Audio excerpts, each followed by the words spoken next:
Taking on ISIL, Peshmerga fighters are only making modest gains despite considerable mobilization. In the Syrian town of Kobane, fighting continues with no breakthrough in sight. So how long will this last, and what will it take to defeat ISIL? This is Inside Story.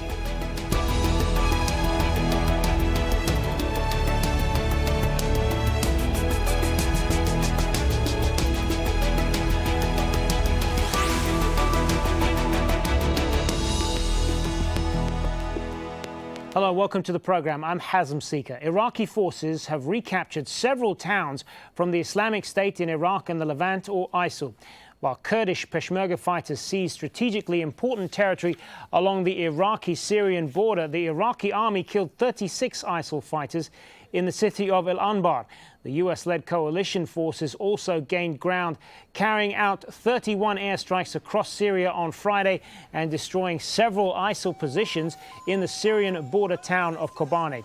But since declaring itself a caliphate in June, ISIL has gained significant territory from the Syrian city of Aleppo to the town of Jurf al-Sakhar, south of Baghdad. With about 30,000 fighters in its ranks, many of whom come from abroad and are financed by captured Iraqi oil fields, what will it take to halt ISIL's advance? Meanwhile, Peshmerga forces defending Erbil, the capital of Iraq's Kurdish region, say they need more heavy weapons to help them in their fight against ISIL. Mohammed Addo reports from the Kurdish front line of Guer in northern Iraq. As night falls on the Kurdish countryside, Peshmerga fighters take up their positions. It's under the cover of darkness that ISIL attacks, and they can't afford to lower their guard. This is perhaps their most important front line in their fight against ISIL. Erbil, the capital of the autonomous Kurdish region, is just 60 kilometers away. We must continue the defending, and we will defending, because in Erbil, that's our, big city in KRG. And we must be led a family to be safe. But protecting Erbil is a dangerous task. 2 days ago, ISIL fighters carried their most daring attack on this Peshmerga base. Using a combination of suicide bombers and vehicles laden with explosives, they took over the base for a few hours before the Kurdish forces recaptured it. As the fighting gets more intense, the tactics are getting more desperate. It's the first time ISIL fighters have used a tank for suicide bombing. And the Peshmergas say it's the ability of ISIL to strike deep in Kurdish territory that has them worried. Some of the Peshmerga tents are burned down. Body parts litter the camp. General Sirwan Barzani is a Peshmerga commander. It's the first time to have the armored cars of the tanks with the TNT and suicides people. They're coming to our front line. They're trying the last chance to push the Peshmerga back, but they cannot do it. We drove across villages and towns partly held by ISIL. Their inhabitants have long been displaced by the fighting. The Kurdish forces have made modest gains against ISIL in recent days, but their weapons, they say, are old and no match for their opponents. We need the weapons, we need the heavy machine guns, of course, because all what we use it is very old one, it's from Iraq and Iran war. It's very old. The newest one is 25 years old. But still, so with the ammunition now is good. We have it from the coalition. As international calls for more action against ISIL grow, the Peshmerga remain the group's most formidable opponent on the ground. They say they need meaningful help, or ISIL could come charging again across northern Iraq. Mohammed Addo, Al Jazeera, Guer in northern Iraq.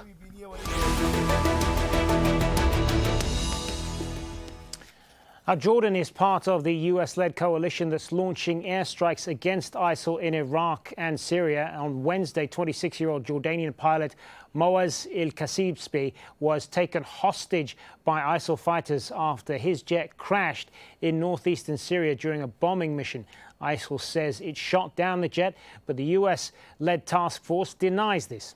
Turkey has been criticized for its reluctance to get involved in the war on its doorstep. But after meeting Iraqi Prime Minister Haider Abadi in Ankara on Thursday, Turkish Prime Minister Ahmet Davutoglu finally agreed to expand cooperation in the fight against ISIL in Iraq. Here's what he had to say. Irak merkezi hükümetine de We are open to any suggestions to support the Iraqi government, and we will weigh any suggestion. Talks are underway with Iraqi security officials to expand our support in the fields of training and supply, as well as helping further cooperation in other fields. We are ready for all kinds of help. So lots to talk about there. Let's get the thoughts of our guests. Joining us today for the discussion in Istanbul, Cengiz Aktar, Professor of Political Science at the Istanbul Policy Center. In Beirut, we have Elias Hanna, retired army general with the Lebanese army and military and security analyst. And joining us from Erbil in northern Iraq is Noreldin Waisy, Kurdish journalist and political analyst. Good to have you all with us, gentlemen. Noreldin Waisy, before we get into the goal of defeating ISIL, it's important to kind of take a step back and see how we all got to this point, because this is one of the big stories of 2014, the rise of ISIL. What is it you think that has led to their rise? Is it the power vacuum in both Iraq and Syria? Is it the failure of government in Baghdad? What would you point to first? I think the main reason behind the rise of ISIL is as you mentioned, the political vacuum and the power vacuum in the region, and also the frustration, social and political frustration in the region, and also the failure of Arab Spring. All reasons led to the rise of ISIS, so that we see now huge numbers, high numbers of population in the Arab world, in Islamic world. They support ISIS and they see ISIL as a legitimate entity. So we haven't seen any big protests or any condemnation, huge condemnations in the Arab world or Islamic world toward this ISIL, because they think that ISIL is maybe the alternative of some failure of the state, especially for some fractions in Iraq. For instance, Sunnis, they are frustrated with Iraqi government, with Baghdad policies. So ISIL gains support from these reasons. Elias, Hanna, where do you think ISIL derives its power, and particularly what is the group's appeal to the recruits there, not just in Syria and Iraq, but to many of the foreign fighters who've joined their ranks? I think we're going to some ideological level. I mean, what made ISIL is not really one reason. It is a structural, it is cumulative, it is since 9/11, and then we had 2004 Abu Mus'ab al-Zarqawi, and then we had this safe haven, and we see this behavior of the central government in Baghdad vis-a-vis the Sunnis, and then after the Sahwa awakening, the Sunni awakening, where the tribes really fought Al-Qaeda, all of this together gave ISIL this rise. However, talking about Al-Khilafah in general is not really limited to this area, but it is unique in this area. It was in Sokoto in Nigeria, it was in Chechnya, it was in Afghanistan today, Amir al-Mu'mineen, Mullah Omar. But today it has different aspects, it has different things, it's like, now it is legitimate. Abu Bakr al-Baghdadi is from the line of the Prophet Muhammad, or the family, he's Arabic, the Quran is Arabic. It's like controlling terrain, it's like fighting the infidels, fighting the Shia. All of this together made ISIL the last straw, that broke the camel's back for the Iraqi government was, the failure, the fall of the Iraqi army, and acquisition of the newest equipment that really was paid for more than $30 billion. So now it's a new phenomena. We have to deal with it, maybe within, during the discussion and analysis. Cengiz Aktar, we heard the Turkish Prime Minister there talking about the issue of expanding Turkey's involvement in the efforts to defeat ISIL. But there has been criticism of Turkey that it should have got involved in this a lot sooner. What do you say to that? Well, I mean, 2 points. I think for Turkey, it's for Turkish government, I should say, it's a reality check. Mr. Haydar El-Ibadi was certainly not Turkey's favorite candidate to the post of prime ministership in Baghdad and in the post-Maliki era. Now Turkey has to deal with Mr. El-Ibadi. And the first encounter took place in October by the phone at the occasion of Eid. And the Prime Minister Davutoğlu congratulated his counterpart. And then he went himself to Baghdad. And El-Ibadi, for the first time since long years, paid in his capacity of Prime Minister of Iraq an official visit to Ankara.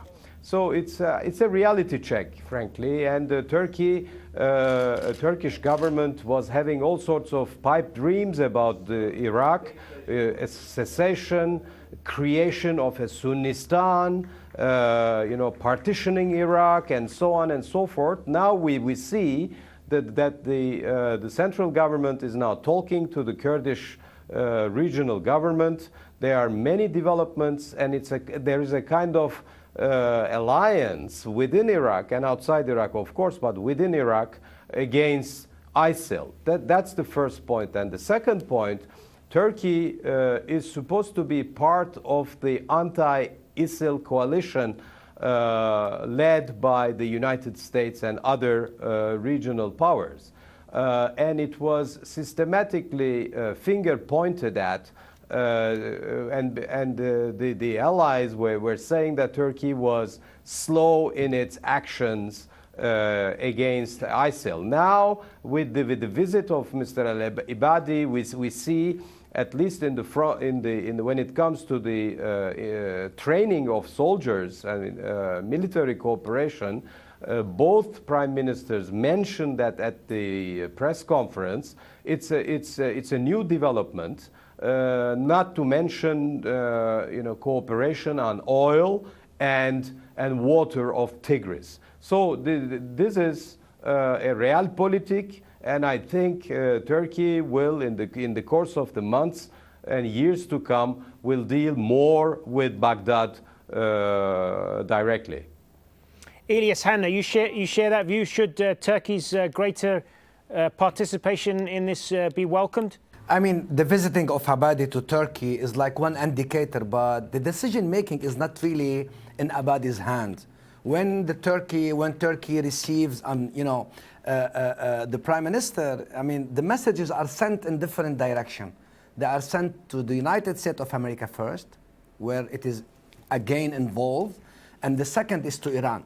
Now, when we talk about Turkey, Turkey has different geopolitical imperatives, It's not about this visit and we are ready to do it, because the grander strategy, the geopolitical imperatives of Turkey are on many levels. First, you have the Kurdish question. Today, the Kurdish are fighting, and now the Kurdish are closer to Baghdad, and here comes hence the rapprochement between Abadi and Turkey. The second question is the rise of Iran, which dates back, to the 15th century, the Chalderan battle in that era. So imagine Iran having this sphere of influence plus the nuclear weapon. What's going to be the situation of Turkey? The third question: ISIL is still a threat to the new kind of, different kind of political Islam. When you compare the political Islam of, the AKP in Turkey and ISIS is totally different. So we are talking about different levels of things. Turkey wants the sphere of influence, not really independent Kurdish area. They want, the role in the region. And here comes the permission or, the okay of the Americans, who are trying today in the region to do a certain balance of power between Israel, Iran, as well as Turkey. So we are in this problem. And the visit of Abadi to Turkey is like small indicator in the very big geopolitical game. Yeah, let's talk more about the sort of alliances in all of this. Noreldin Waisy, I mean, Cengiz made the point there about realpolitik. It is a very kind of uneasy set of alliances we're looking at here in the battle against ISIL. You have the Kurds who are doing much of the fighting on the ground. You have the United States and its Western allies, and then you have regional rivals in Iran and Saudi Arabia joining up. I mean, it does look a kind of a precarious alliance, at least on the surface, doesn't it? Indeed, these difficult alliances, have gained support for ISIS. They take advantage of this, different agendas that all the countries who are claiming that are fighting ISIS, because they have different policies, different agenda. For instance, Iran and Iraq are roughly supporting Assad regime, while Turkey is trying to overthrow the regime in Damascus.